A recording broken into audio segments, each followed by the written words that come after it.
நார்மலா மழை வந்து வெள்ளம் வரக்கூடிய நிலைமைன்னா கூட அந்த மாவட்டங்கள்ல பொறுப்புள்ள அமைச்சர்களும் பொறுப்புள்ள அதிகாரிகளும் இருந்து மக்களை மீட்டு இருக்கணுமா இல்லையா? எப்ப போனாங்க அங்க மந்திரிகள்? எப்ப போனாங்க? நான் இந்த ஒரு மத்திய அமைச்சரா இருந்துகிட்டு சில விஷயங்கள் நான் பேச விரும்பல, இருந்தாலும் நான் கேட்கிறேன். நேஷனல் டிசாஸ்டர் ரிலீஃப் டீம் போறதுக்கு முன்னாடி தமிழ்நாடு அரசுல அங்க யாராவது இருந்தாங்களா? இல்லீங்களே. நார்மல் மழை மாதிரி வரும், சாதாரண வெள்ளம் தான் வரும் அப்படின்னா கூட அப்ப கூட நீங்க இருந்திருக்கலாமே. சோ குற்றம் சொல்றதுக்கு ரொம்ப சுலுவுங்க. ஆனா நான் சயின்டிபிக் விவரத்தோட கொடுக்கிறேன் உங்களுக்கு. இத்தனை பேசுறவங்க தயவு பண்ணி ஒரு அமைச்சர் சொன்னதை வச்சுட்டு நான் பதில் சொல்றேன். 4000 கோடி ரூபாய் செலவழிச்சு அதுல 92% மொத்தம் செலவழிச்சுட்டாங்க. என்ன மழை வந்தாலும் ஒன்னும் ஆகாதுன்னு சென்னையை பத்தி பேசினவரு வெள்ளம் வந்த பிறகு சென்னையில மிச்சாங் வந்த பிறகு என்ன சொல்றாரு? 42% தான் அதுல செலவழிச்சிருக்கோங்க, மீதி நாங்க செலவழிக்கலைங்கிறீங்களா? 4000 கோடி செலவு பண்ணுங்க கொடுத்திருக்கிற பணத்தை, நீங்களே செலவு பண்ணிருக்கோம் சொன்ன பணத்தை எங்க போட்டீங்க? அந்த நம்பர் ஏன் மாறுது? இங்க மெட்ரோலஜிக்கல் சரியா இல்ல, எங்களுக்கு இன்ச் பை இன்ச் கரெக்டா சொல்லியிருந்தா நாங்க எல்லாம் அப்படியே ஆணித்தரமா பண்ணிருப்போம் சொல்றவங்களுக்கு நான் கேட்கிறேன். 4000 கோடி நம்பரை நீ சரியா சொல்லையா?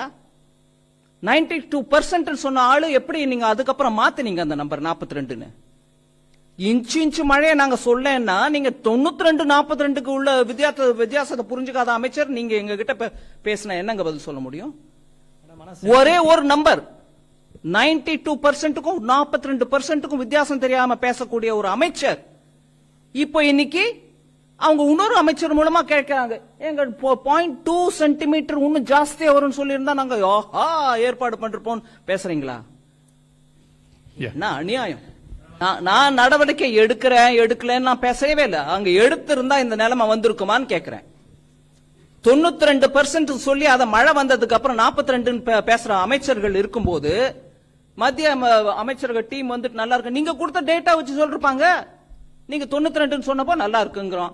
நீங்களே வந்து இல்லங்க 92 இல்ல 42 சொன்னீங்கன்னா அதையும் நீங்க கேட்கணுங்க.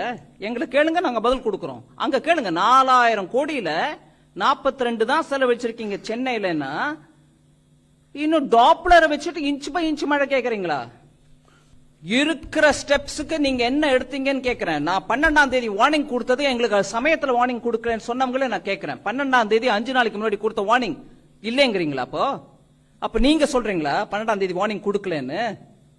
5 நாளைக்கு முன்னாடி 12ஆம் தேதி வார்னிங் கொடுத்தா கூட கொடுக்கல, சென்டிமீட்டர் அளவு எங்களுக்கு விவரம் கொடுத்திருக்கணும், கொடுத்திருந்தா நாங்க அபரிமிதமா பண்ணிருப்போம் சொல்றவங்க அதே முதலமைச்சர், மாண்புமிகு முதலமைச்சர், அதே மாண்புமிகு முதலமைச்சர் இங்க இருந்து நாங்க அனுப்பிட்டு இருக்கோம் NDRF. முதலமைச்சர் ஐயா இங்க இருந்தாருங்க. ஏன் 4 மாவட்டத்துல எப்பொழுதும் காணாத, வரலாறு காணாத மழை, மக்கள் திணறிட்டு இருக்காங்க.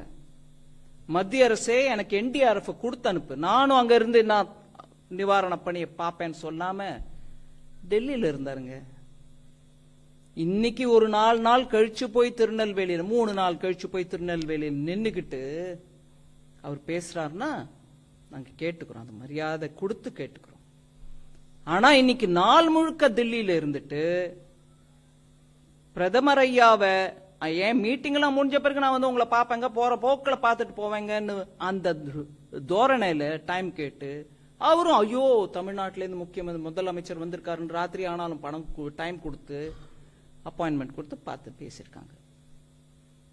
இதுலேருந்து அவருடைய பிரையாரிட்டி என்னன்னு நான் புரிஞ்சுக்கணுமா இருக்கு. நாங்க பணம் கேட்டிருக்கோம், பெரிய அமௌண்ட் கேட்டிருக்கோம் அப்படின்னு சொல்றது ரொம்ப நல்லது. அதுக்கு வேணுங்கிற அளவு டீம்ஸ் போயிருக்காங்க, பாப்பாங்க, வந்து இங்க உள்ளாட்சித்துறை அமைச்சர், உள்துறை அமைச்சர்கிட்ட பேசுவாங்க, சொல்லுவாங்க, அதை டிட்டர்மைன் பண்ணுவாங்க. அதுக்கு ஒரு ப்ராசஸ் இருக்கு, இவங்க டீம்ஸ் பாத்துக்குவாங்க. ஆனா இந்த பேரிடர்வு நடக்கும்போது முதலமைச்சர் இந்திய அலையன்ஸோட உட்கார்ந்திருந்தார். அங்க போய் நான் என் மக்களோட இருக்கேன், அலையன்ஸே நீ இரு, அத நான் பார்த்துட்டு நான் வரேன், என் மக்கள் என் மண் அப்படின்னு சொல்லிட்டு அங்க இருக்கணுங்க. அது இல்லாம வாய்க்கு என்ன வந்துச்சு நஷ்டம் அப்படின்னு சொல்லிட்டு எனக்கு 12,000 16,000 எதுக்கு எவ்வளவு கொடுக்கணுமோ அது கொடுப்பாங்க. நான் அதை கமெண்ட் பண்ணல. 12,000 ஜாஸ்தின்னு சொல்ல, 16,000 குறைச்சல்னு சொல்லல. இங்க முழு நாளும் இருந்து விட்டு அந்த மாவட்ட மக்களை பத்தி எங்க கிட்ட பேசுறீங்களா? நாங்க அதுக்கு முதல் நாளே அனுப்பி கொடுத்துட்டோங்க என்டிஆர்எஃப்.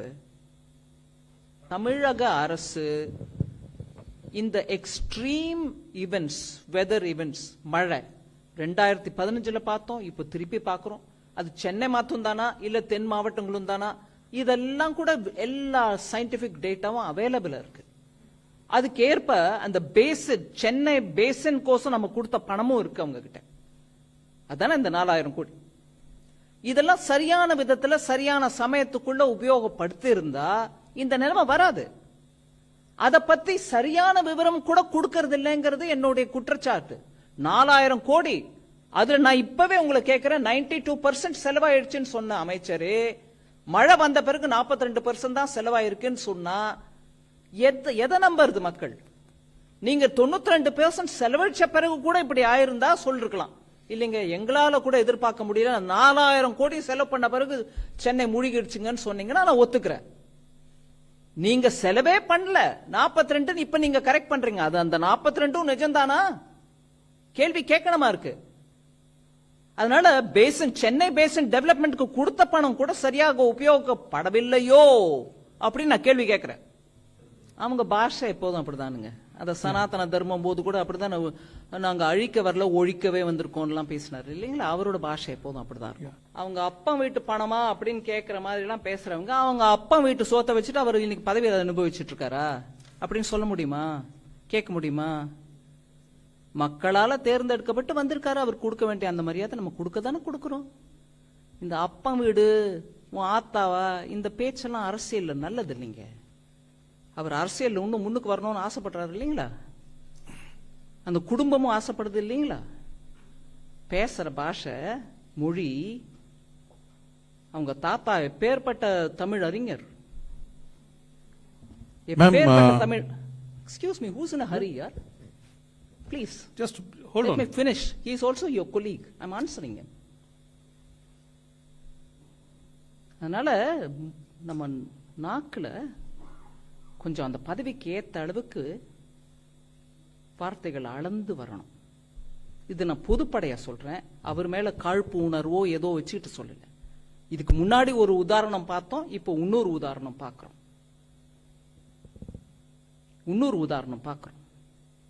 மக்கள் அங்க மழையில அவஸ்தைப்பட்டு இருக்கும்போது அனுப்பி கொடுத்தது சென்ட்ரல் கவர்மெண்ட் டிசாஸ்டர் ரிலீஃப்.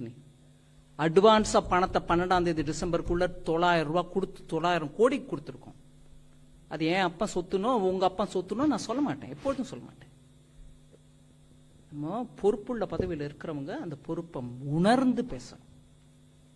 தயவு பண்ணி நீங்க அடுத்த தடவை நீங்க அவருக்கு முன்னாடி இருந்து கேள்வி கேட்கும் போது கூட சொல்லுங்க, அந்த அம்மா இப்படி பேசினாங்க, நம்ம எல்லாரும் கூட யோசிச்சு பேசணுங்க. கொடுத்துட்டாங்க, அவங்க கொடுக்க வேண்டிய பணத்தை முதல்ல கொடுத்துட்டாங்க. இந்த டீம் வந்து பார்த்துட்டு போன பிறகு நீங்களும் அதுக்கு கலந்து ஆலோசனை பண்ணி உங்களுக்கு சொல்ல வேண்டியதெல்லாம் சொன்ன பிறகு அவங்க போய் ப்ரொசீஜரலி என்ன பண்ணுவாங்க.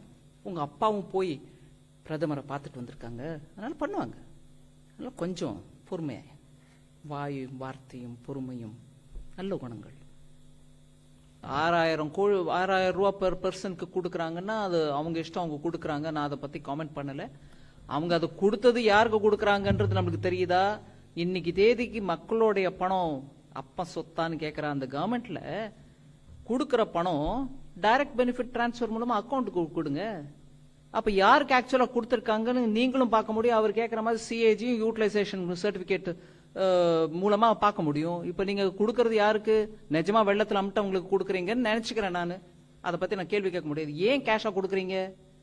அது கவர்மெண்ட் பணம் தானே, என் அப்பா சொத்து இல்லையே, உங்க அப்பா சொத்து இல்லையே. போடுங்க டைரக்ட் பெனிஃபிட் டிரான்ஸ்பர் மூலமா அக்கௌண்ட்ல. அதுதான் நான் கேட்கிறேன். 6,000 போதுமா இல்லையா, கொடுக்கணுமா இல்லையா, அந்த பேச்சுக்கே நான் வரல. கொடுக்கறத கொடுக்குறீங்க, அக்கௌண்ட்ல டைரக்டா போடுங்க. இன்னைக்கு மக்களுக்கு எல்லாருக்கும் மோடி ஐயா அக்கௌண்ட் கொடுத்திருக்காரு பேங்க்ல, டைரக்டா அவர் அக்கௌண்ட்ல கொடுங்க. கொடுத்தது யாரு, அந்த பெனிஃபிட் யாருக்கு போய் சேர்ந்ததுன்ற அதுக்கப்புறம் நீங்களே மீடியாவே போய் பார்க்கலாம்.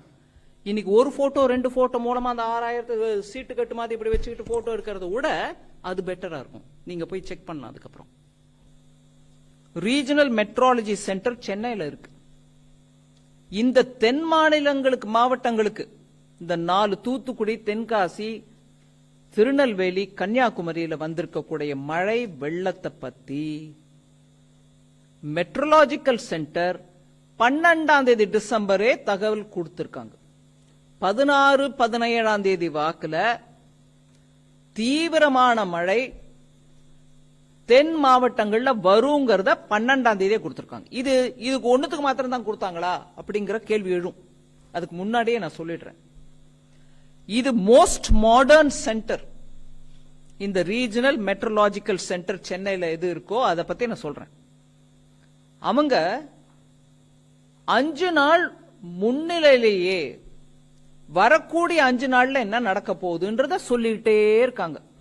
இன்னைக்கு இல்ல, இப்ப இல்ல, எப்பொழுதும் அவங்க 12 நாள் முன்னாலேயே என்ன வரப்போகுது, அதுக்கு எப்படி நம்ம தயார் பண்ணிக்கலான்றதுக்கு முன்னெச்சரிக்கையாக அவங்க 5 நாளுக்கு முன்னாடியே சொல்றாங்க. அதை தவிர ஒவ்வொரு 3 மணி நேரமும் சொல்றாங்க அடுத்த 3 மணி நேரம் என்ன ஆக போகுதுன்னு. அடுத்த 3 மணி நேரத்துல எந்த இடத்துல எவ்வளவு கொட்ட போகுது மழைன்றதையும் அவங்க எடுத்து சொல்றாங்க. 5 நாளைக்கு முன்னாடியும் சொல்றாங்க, ஒவ்வொரு 5 நாளைக்கு முன்னாடியும் சொல்லிட்டே போறாங்க. அதாவது ஒரு சைக்கிள் மாதிரி போயிட்டே இருக்கு. 12 சொல்றது 16, 17 வரைக்கும் உள்ள 5 நாள். 13 சொல்றது 17, 18 வரைக்கும் இருக்கக்கூடிய 5 நாள். அப்படியே அதை ரொட்டேட் போயிட்டே இருக்கு வண்டி. அதை தவிர ஒவ்வொரு 3 மணி நேரமும் அவங்க வார்னிங் கொடுக்கறாங்க. என்ன ஆக போகுது, எங்க மழை கொட்ட போகுது, எப்படி இருக்க போகுதுன்றது ஒரு சின்ன மெசேஜா அதையும் கொடுத்துட்டே போறாங்க. அதனால எங்களுக்கு முன்னெச்சரிக்கை கிடைக்கவில்லை அப்படின்னு சொல்றவங்க தயவு பண்ணி இந்த விஷயத்தை கொஞ்சம் காதார கேட்டுக்கங்க. இது ஒரு நவீனமான, அதிநவீனமான regional meteorological centre.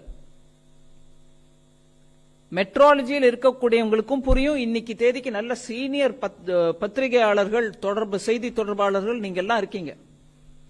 3 Doppler centre, அது 3 டாப்ளர்ஸ் இருக்காங்க. டாப்ளர்ங்கிறது இன்னைக்கு அவ்வளவு சென்சிட்டிவ் ஒரு இன்ஸ்ட்ருமெண்ட். அந்த கருவியின் மூலமா உங்களுக்கு தெரியுது. 3 டாப்ளரோட இருக்கக்கூடிய அந்த சென்டர் மூலமாக 5 நாளைக்கு முன்னாடி அட்வான்ஸா ஒவ்வொரு 5 நாளைக்கும் அடுத்த நாள் சேர்த்துக்கிட்டே போகுது இன்ஃபர்மேஷன். அதனால இந்த தென் மாவட்டங்களுக்கு வரக்கூடிய இந்த பேரிடரை பத்தி 12 டிசம்பரே செய்தி வெளியிடப்பட்டிருக்கிறது. அதனால நான் பிரதமர் ஐயா மோடி அவர்களுக்கும் உள்துறை அமைச்சர் அமித்ஷா அவர்களுக்கும் இதுல நான் பர்சனலா இந்த தடவை இன்வால்வ் ஆனேங்கிறதுனால என்னுடைய அனுபவ ரீதியா நான் சொல்றேன். போய் உட்கார்ந்து இந்த தமிழ்நாட்டில் இந்த 4 மாவட்டங்களில் ஒரு பேரிடர், இவ்வளவு மழை வருது, வருஷத்துக்கு கொட்ட வேண்டிய மழை ஒரே நாள்ல கொட்டுதுங்க, எங்களுக்கு உதவி தேவைன்னு கேட்ட உடனே ஏன் முன்னாலேயே அதிகாரிகளுக்கு ஆர்டர் கொடுத்து ஹோம் செக்ரட்டரிக்கு போன்ல கூப்பிட்டு சொல்லி அனுப்பி கொடுங்க. எங்க இருந்தாலும் நீங்க எங்க இருந்து எப்படி கப்பல்கள் எடுத்துட்டு வருவீங்களோ, ஹெலிகாப்டர் எடுத்துட்டு வருவீங்களோ எடுத்துட்டு வந்து கொடுங்க அங்க உதவின்னு ஏன் முன்னாடி ஆர்டர் பண்ணாரு. அதுக்கு ஏற்ப அன்னைக்கு ராத்திரிக்குள்ள ரிட்டர்ன் ஆர்டர் நம்ம கண் முன்னாடி வந்துச்சு. களத்திலையும் இறங்கினாங்க. நான் நிறைய பேரோட அதுக்கப்புறமும் பேசினாங்க. ஆமாங்க ஹெலிகாப்டர் வந்திருக்குங்க, இன்னும் நிறைய கொடுங்கன்னு கேட்டாங்க. அதே மாதிரி அடிஷனல் சர்வீஸும் நம்ம அடுத்த நாளைக்கு கொடுத்துருக்கோம். அதோட இல்லாம தமிழ்நாட்டில் எப்ப என்ன இடையூறு வந்தாலும் உடனே பிரதமரும் உள்ளாட்சி அமைச்சர், உள்துறை அமைச்சர் அமித்ஷா அவர்களும் உடனே ரெஸ்பாண்ட் பண்றதுக்கான இந்த உதாரணம் ஒண்ணு நம்மளுக்கு முன்னாடி இருக்குது. எப்பொழுதும் தமிழ்நாட்டின் நலம் கோரி அவங்க 2 பேரும் தலைவர்கள் எங்களுக்கு ஒத்துழைப்பு கொடுத்திருக்காங்க. அதே மாதிரி புரிஞ்சுகிட்டு விவகாரம் பண்ணியிருக்காங்க.